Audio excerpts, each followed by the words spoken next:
You are listening to Women's Running Stories. Hi, my name is Michelle Wheeler. I am a professional wheelchair athlete. I travel around the world doing marathons, currently training for the 2024 Paralympics event in Paris. And besides being a professional athlete, I am also a clinical rehabilitation and mental health counselor, doing a full-time role there. And then I'm also a mother and just enjoying the journey.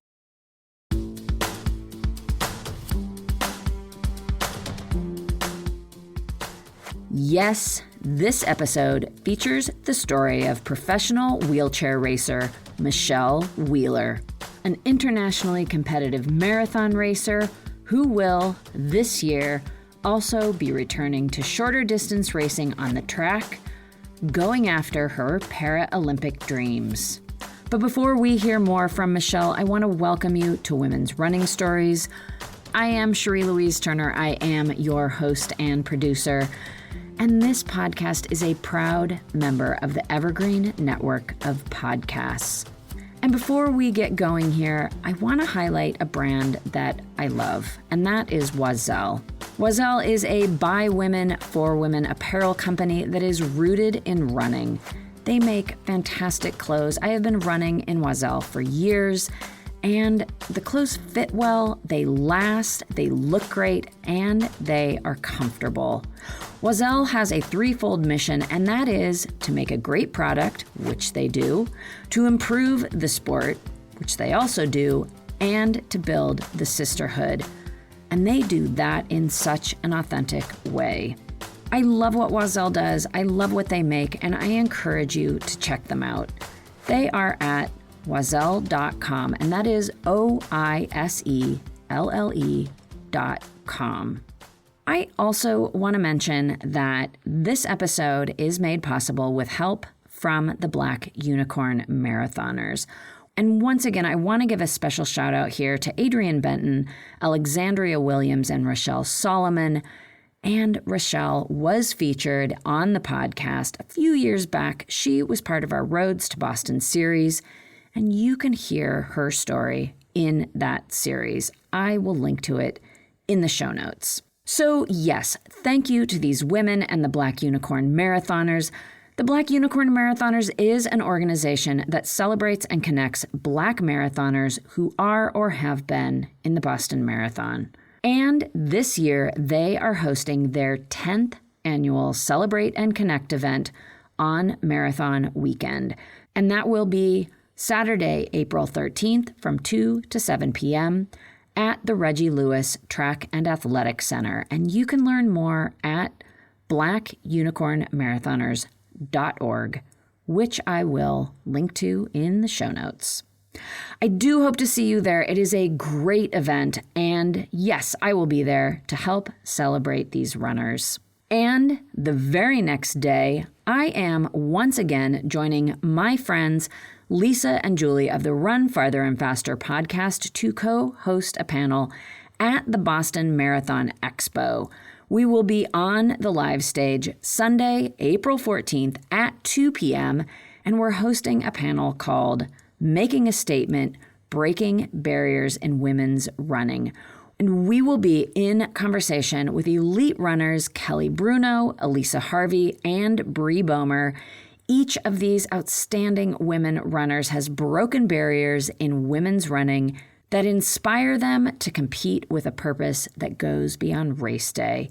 It is going to be a great conversation, and immediately following the panel discussion, the Black Unicorn Marathoners will present the exceptional athletes running as a part of Team Bevins at this year's Boston Marathon. And that team includes Michelle Wheeler, as well as Jen Kanyugi, who was featured in last week's Women's Running Stories episode. So you can meet both Jen and Michelle at that event. The women of Team Bevins are running in honor of Trailblazer Marilyn Bevins, the first Black American woman to finish the marathon in under 3 hours. And that is just one of the many accolades of Bevins, who was one of the top marathoners of her day. And Marilyn Bevans will be there at the presentation. Also to mention, Team Bevans is supported by Oiselle.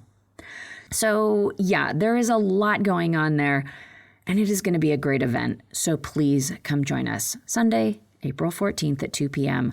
on the live stage at the Boston Marathon Expo. All right, now let's get into this episode. Michelle Wheeler has been an athlete since childhood in a number of sports, including wheelchair racing. And her early focus was on the track in sprinting events. Back then, she had no interest in anything longer than those short bursts of speed, the 100, the 200, the 400 meters. That was it. As she entered adulthood, Michelle's focus shifted to other parts of life. She became a mom, she moved from her childhood home in New Jersey to New York City, and she earned her bachelor's degree. Competitive wheelchair racing wasn't top of mind. But as it would turn out, fate stepped in to change that. And today, Michelle is among the best, racing alongside women who were motivation for this journey, including U.S. Paralympians Tatiana McFadden and Amanda McGrory. Now racing in the pro field, Michelle earns invitations to compete in top events all over the world. And to be clear here, professional invitations come with support, including travel expenses. Last year saw Michelle race marathons in Boston, Berlin, Sydney, London, Chicago, New York, and Philadelphia, in addition to traveling to shorter races. But it hasn't always been this way, of course. Getting to this level has been a process years in the making, and that is exactly what this story is all about. How Michelle Wheeler went from thinking her most competitive days of wheelchair racing were behind her to where she is today, looking ahead to another full year of professional marathon and road racing, and going after her Paralympic dreams. For that, she will be back on the track, focusing on the 800, 1500, and 5,000 meter events. She's going after meeting Olympic standard qualifying times and earning her spot on the team. She has a big season ahead. All right, so let's get into this story. And to start us off, we're going back to the time after college, after Michelle and her then 3-year-old daughter had returned from New York City to New Jersey to make plans for what came next. Here to tell the story is Michelle Wheeler.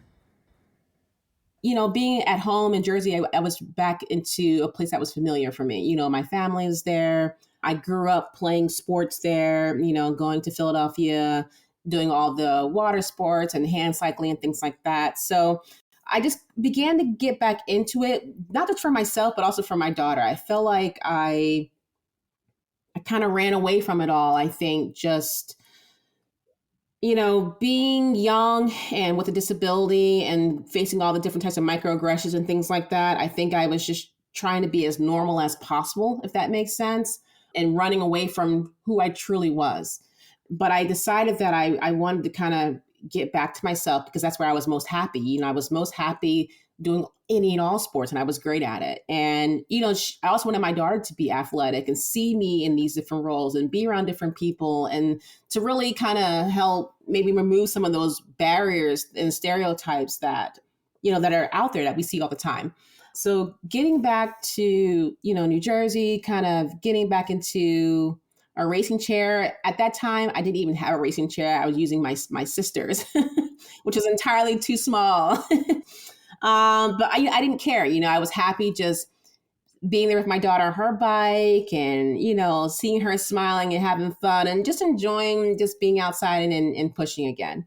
And a woman approached me from Penn State and was like, "Hey, do you want to train for Rio?" I was like, I don't know, you know, and I sat on that. I sat on that for a few months, actually. I was like, no, there's no way I could do this. I was working this full-time job.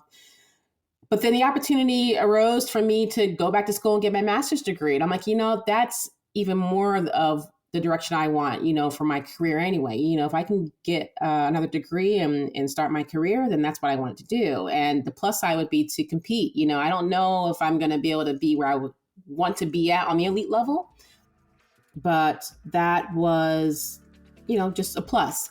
And so I took a risk. I quit my job and I moved us to Penn State. And it was, knew everything, far from my family, far from everything that I knew. I just kind of put my trust into the university and into this coach to hopefully, start that process. I've done it before. I grew up racing. I started racing when I was 10 years old, and at that time I started doing sprinting, right? So I was doing the 100, the 200, the 400. Like, I love sprinting. I was good at it. I was fast. And I hated long distance, actually, which is really interesting. Like, I could not stand training for long distance. 1500, 800, I hated it. And I think that changed when I started doing long distances for fun, right? It didn't feel like work. I enjoyed, I would go to Philly and go over to West River Drive and, I would do the loop. So that's 6 miles. And then I would do that twice, and I felt great, And so I'm like, I could probably do this. No, obviously not knowing then how much work truly goes into training for long distances. I had no clue. I was very, very positive thinking about that. And I should have been more realistic. And so when I first started with Penn State, initially the goal was, I wanted to get back with, I grew up with Tatiana McFadden and Amanda McGurry. Those are people that I raced with, they were my friends. And so I wanted to get back there and, be on the same race line with them. And so the goal was, okay, I'm going to do a marathon. Again, no clue how that actually looked and how that would work and how possible it would be. But that was my goal. And I gave my coach a list of goals that I wanted to do. I want to go to Paralympics. I want to race marathons. And I want to be number one. That's what I want to do. And so we began that, we started that journey. The first year was rough, obviously, because I hadn't been training. I had these huge goals. I'm very competitive. So I had these huge goals in mind for myself. And I'm like, oh yeah, I'm gonna make the team. It's gonna be great. Yeah, I was far from that, right? It took me a few years to get on the map. So those first 2 years was just really just training and trying to pave a way for myself into getting to marathons and making it to that level. I was not an elite level athlete. I wasn't invited. I had to pay my own way through, which, is typical. Trying to figure out how to be the best parent with balancing, a full-time job. I was training full-time, going to school full-time. It was a lot. So I was just really just trying to figure out how to do it all and be my best at it.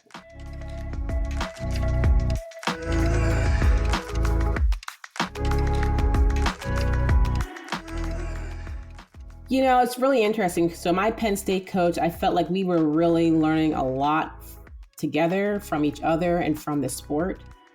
I actually battled a lot of injury and things like that throughout my time with Penn State because it was definitely a lot of learning and growing and trying to figure out, what my body could do with the resources that I had. At that point, we were training to do all the races, because I was doing sprint. At that time, I was doing sprint events, the 100, the 200, 400, the 800. I was doing all the events. And so it was challenging. To put it in a nutshell, it was challenging because I was trying to do everything when looking back at it now that my body was not ready to do all that coming back into sport, which hence I think a lot of the injuries and things like that. I really should have probably focused on a certain distance like the 5,000 or 1,500 versus trying to do it all. So I had to really put things into perspective and be a little bit more realistic in what I could do. But it was still good, I needed to have that coaching. I needed to have that learning. I needed to have that particular moment for myself to see what I needed to do in the future. So yes, Michelle was doing it all. The track, and the longer distance road races. And while trying to do everything did take its toll, Michelle was making great progress. And by her third season, she was racing stronger than ever. Now we're talking about 2018. I really started to get better, and I won LA Marathon. And then I got invited to be on the Marathon World Championships team for London. So it was a slow but gradual build for myself. Yeah. And I discovered that it was hard, but I actually really loved it. I don't know, I couldn't see myself doing anything else. It's really kind of one of those things where you don't know until you're doing it. This is good. I can do this.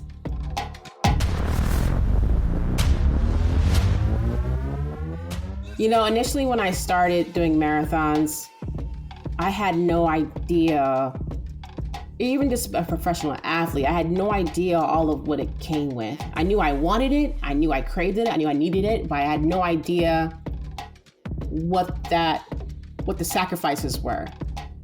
And remind you, then I was a full-time student in a very rigorous grad program, for counseling. It's, you're giving everything there, mentally, physically, you're giving everything to be, so you can be the best, therapist in the future. And my daughter was a preteen at that point, going through school, really battling a system, just really battling in school and trying to figure out who she was, trying to figure out where she fit in this world as a young child, middle schooler. And then me traveling a lot. I was everywhere, and I felt like I was being a terrible mom because I would miss these moments, or, she was having a hard time and she would take it out on me, and we were just trying to learn together through it all. And, it's always been something I'm very, very, we communicate very well together. We're she's my best friend. She's my everything, so I always say to her, hey, listen, if this is too much or you need me or what's going on, I can stop. This is not my life. I can stop, we can figure this out together. And, the pandemic, prior to the pandemic, I felt like I was burnt out, I think a lot from grad school, preparing my thesis and, in clinical, and that mentally I was drained there, trying to make sure I was working out twice per day then, trying to make sure I'm getting both workouts in, trying to make sure I'm helping her with her stuff. And I didn't ask for help. I'm not one of those people that ask for help. And I think that's what hurt me a lot too. I didn't rely on anyone. I was relying on myself. And my best friends were stepping in and help where they could. And I just hit this strong woman syndrome that some of us have, right? I didn't know how to put that down to say, hey, I need help, or hey, this is not working, to feel like I was failing, right? I didn't want to fail at anything I was doing. I wanted to show the world that I could do it, but I never talked about the downside of it, or the sacrifices that come with that. I came in wanting to do anything and everything and not really having a true balance to anything, right? I burned out very quickly back then versus now, very quickly. After 2018, I was burned out. 2019, it was a mess. And then the pandemic hit. And so I think when the pandemic hit, it's a blessing in some ways for our family, because we got to kind of sit and be with ourselves and not have the pressures of the world on us. But then sitting, I began to wonder who I was without it, who am I without sport? Who am I out doing what I love to do?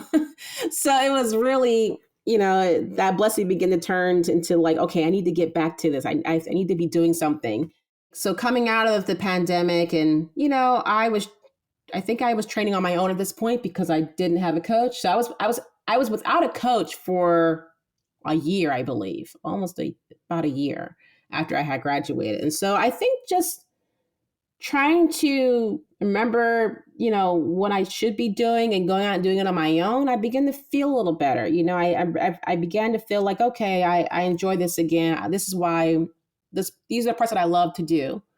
And I think it helped me mentally as well, in some sense, just being active and going out on my own time and making, and not having to stick to an actual schedule. That was really helpful for me then. Running should be simple. Just put on your shoes and go.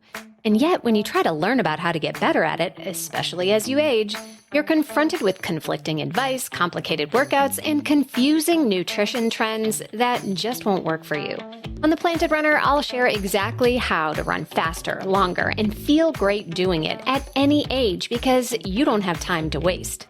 I'm Coach Claire Bartholic, and I went from not running at all in my late 30s to finishing a marathon in 2:58 at age 42, all on a plant-based diet. I've helped hundreds of runners achieve new personal records well into their 60s and even 70s with science-backed training, plant-based nutrition, and proven mental strength techniques. Each episode of The Planted Runner is like a private coaching session on the run, where you'll learn from me and the guests I interview. You'll get actionable lessons to help you become a better runner every week and reach goals that you never thought possible. Whether you're training for your first 5K or your 50th marathon, take along The Planted Runner on your next run. Let me show you how your best running is still ahead of you. But then getting back into racing again, I began to have these thoughts of like, oh crap, like I actually haven't been training the way I probably should be training to get back to the elite level again and to race and be competitive against my friends and competitors and things like that. And so that began to weigh me mentally, right? I'm probably my own worst critic. Honestly, I'm my own worst enemy when it comes to being an athlete, being a mom, being in my career. I'm my own worst enemy. And I think all those thoughts of like, well, they're all gonna be better than me and I'm not gonna do well. And all these different thoughts kind of rushed in, and it made me very anxious. I really struggled with anxiety, especially around that time. And just, I was sabotage myself in some ways, and it really took a lot of work to just say, hey, I'm gonna go and do this and just see how I do and not try to compare myself. And that's kind of where it started, just kind of gradually getting back into it and saying, hey, what? I'm okay with this. You know what? This is fine. This is where I'm at right now. And I think having that mentality about that really, really helped me. And then I got, I got back into the shape I needed to be in, and things started picking up again. And I just felt like, okay, this is back to life. And then I met my new coach, Santiago Sanz. He's a former Paralympian himself. He's a quad, and he's just really incredible. He's a really incredible person and an incredible athlete. I really appreciate him because while he is amazing at what he does and really focuses on the athletic, on the the clinical side of how things work with your muscles and things like that and all the different mechanics, I appreciate that. But I really love is that he focused on my mental. And we had conversations like, hey, I'm burnt out, or hey, I'm struggling, and we could figure out how that worked to still get the workout in, but just kind of talk myself through some of those negative feelings that I was having, And so, having that conversation with him, even still now, I get like that. But it's really helpful to have teammates and have a coach that really responds to that. And it's not a negative thing at all. So I think that really helped me just kind of get back into it. And obviously, my team, my competitors, we're all friends, and just talking with them and how they're doing and seeing that it really impacted all of us in these different ways was really helpful to say, hey, I'm not alone. And it's okay, and maybe it's not this year, maybe it's next year, and just kind of setting those little goals like that for myself really helped change my mindset about racing, like completely. And instead of feeling like I had to do it, or like I had to be great, or I wasn't going to be invited, or I wasn't going to do this, instead of having that mindset, I was able to say, hey, like I really love this, and I love how I feel when I do this. I love the people that I meet that are inspired and want to do this themselves, So I really changed that thinking a lot to say like, okay, what are the plus sides of what am I getting out of this that is rewarding for me?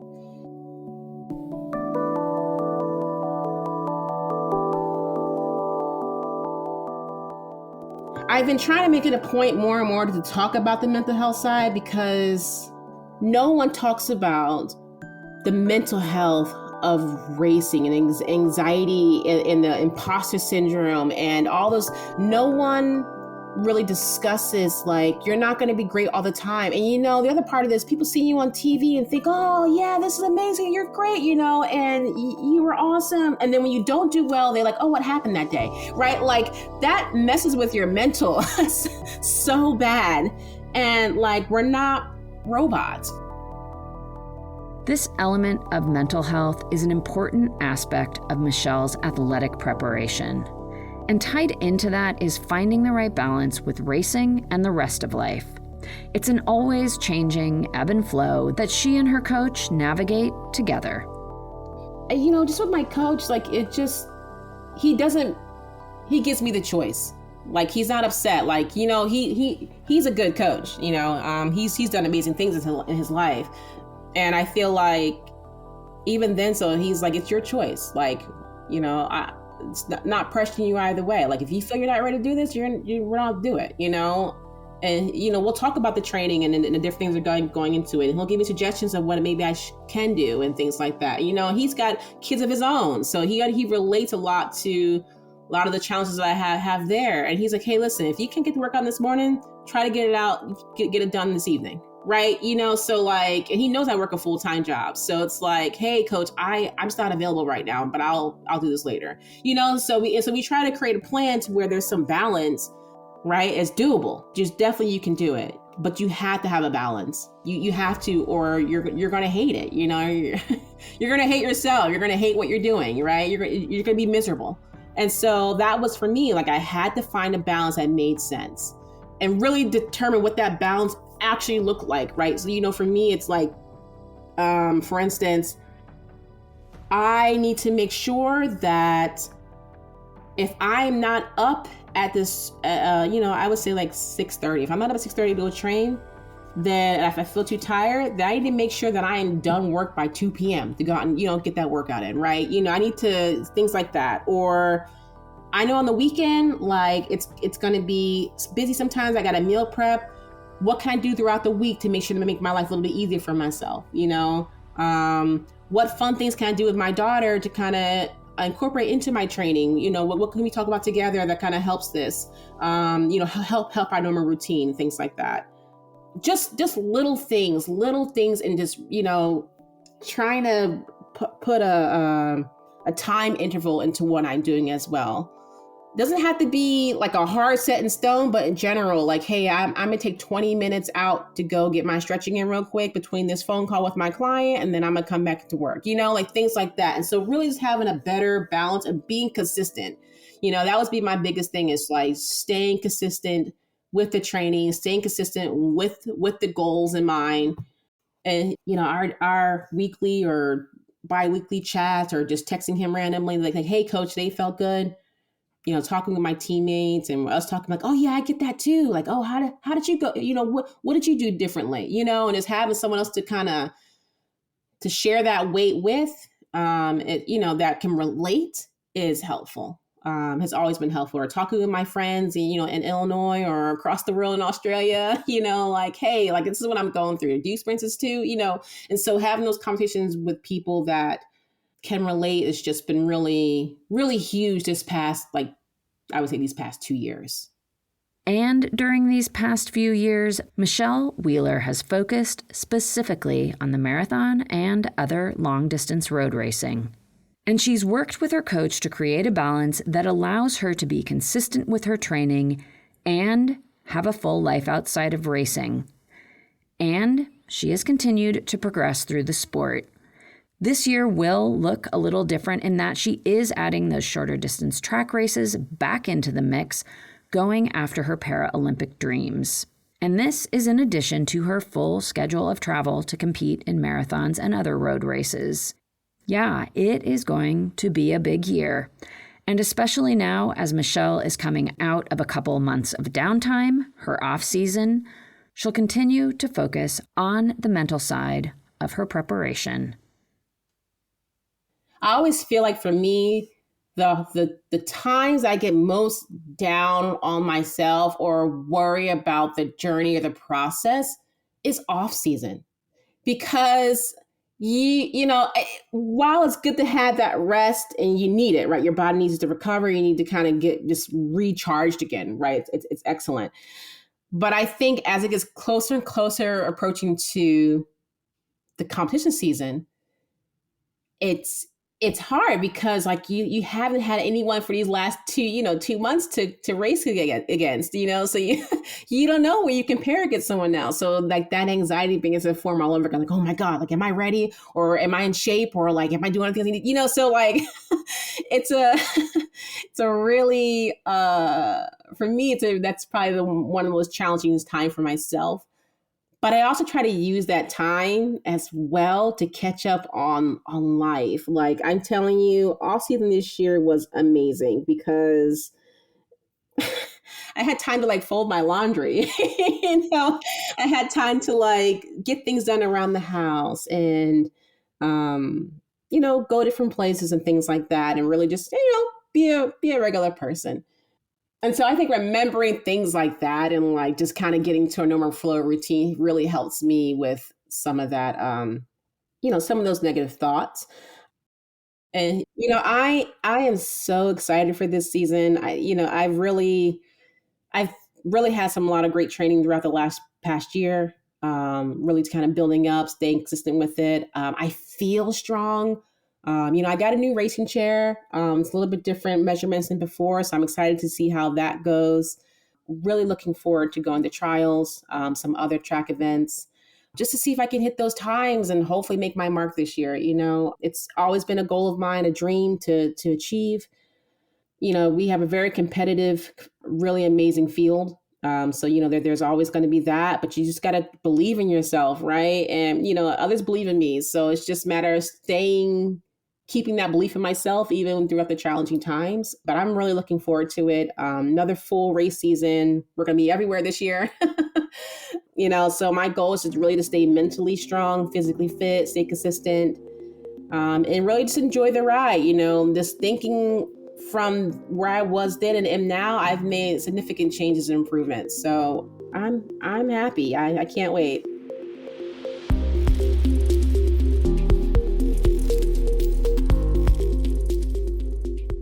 You grow and mature, right? And you learn throughout the years of like what's important in racing and what is important in the work that you're doing as an athlete and things like that. And as I've been in the sport, I've learned and seen things and, try to help change some of the barriers that are still there and things like that. And so having some practice with that makes me a better athlete, but also I think a better person to help some of the youth coming up or just someone who wants to join into sport. Doing a lot of advocacy work and things like that, and talking with the race directors and things like that, right? Really having conversation of what's going on and what's working and what's not working. And then also like, my daughter is very competitive. She's really good at track and seeing the kind of things that she's going through. And so just taking a step back and, like stressing the importance of the fun of this, right? It really is fun. Like you need to enjoy what you're doing. And like, I don't hound her, it's one of those things where like I could totally coach her, but she's not going to enjoy it, right? She's going to burn out. And that's not the message that I'm trying to send across. If you enjoy it, you love to do it, let's do it. Right. But also you gotta, one thing I do say is like, you gotta commit as well, right? You don't want to half-ass something, right? You need to make sure if you want to do it, you're going to do it. So it's just teaching the importance of consistency and things like that. And even like with myself, just being a little bit more kinder to myself, kinder with the process, and like thinking about what I would tell someone else that's going through this, and talking with, I have like I said, my competitors are my friends, and we have conversations, and we all go through different things. So thinking about what I would tell them and making sure I'm true to myself and saying it to myself as well, because it's important, and it's true. So I think that has really helped me be a better athlete. I have a better balance of my overall life. Still working on it, obviously. It's always a process because things are always changing. But, I have a better balance of my life and in making sure that I'm giving time to myself to relax and not trying to do everything every day. eating better and understanding the mechanics of eating and what that looks like and why it's important that I'm doing what I'm doing. I think before I was just like, oh, I didn't understand, why I was doing what I was doing. Like, why is it so important to eat protein, How much protein do I need? Am I overeating? Am I undereating? Like, what does that look like? Like, why am I doing all this? And so kind of understanding the whys around a lot of what I'm doing, a lot of the training, even the whys on my own work in my job, quite frankly, like learning those different pieces have really helped me get a better grasp of my overall life.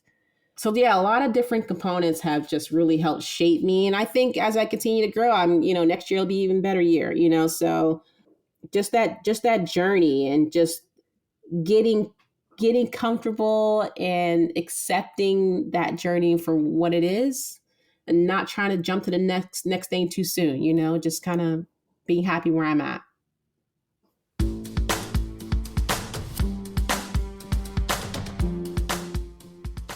Being happy where you're at. Great words to live by.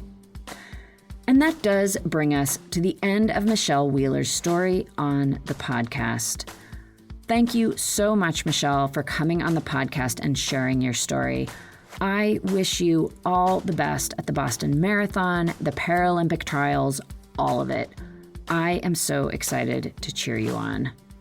Michelle did just start her 2024 season on March 17th, racing the New York City Half Marathon. There, she placed an excellent 4th, and she said she felt strong. A great launch to the year. And I am excited to meet Michelle Wheeler in person over Boston Marathon weekend, and you can join me.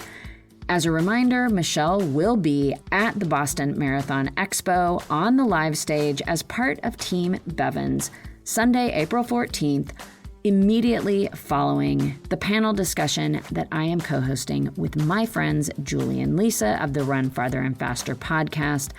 And that panel features Bree Bomer, Elisa Harvey, and Kelly Bruno. It starts at 2 p.m. And yes, Team Bevins will be presented immediately after that, and Michelle will be there as part of that team. And I will link to that information in the show notes. I will also link to the Black Unicorn Marathoners event, which is happening on Saturday. And look to the show notes for how you can keep up with Michelle Wheeler on social media. Join me in following all of her racing this big year of competition and beyond. I want to thank you so much for being here and listening. I love making these episodes, but the power of them always lies in you listening and also in you sharing. I always appreciate you sharing the podcast with other people who you believe will enjoy it as well. And that does bring me to the end of this episode. I am Cherie Louise Turner. I am the host and producer of Women's Running Stories. And until next week, I wish you healthy, joyful strides forward.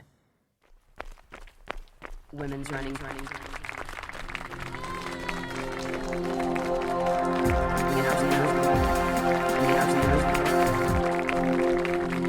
Women's Running Stories.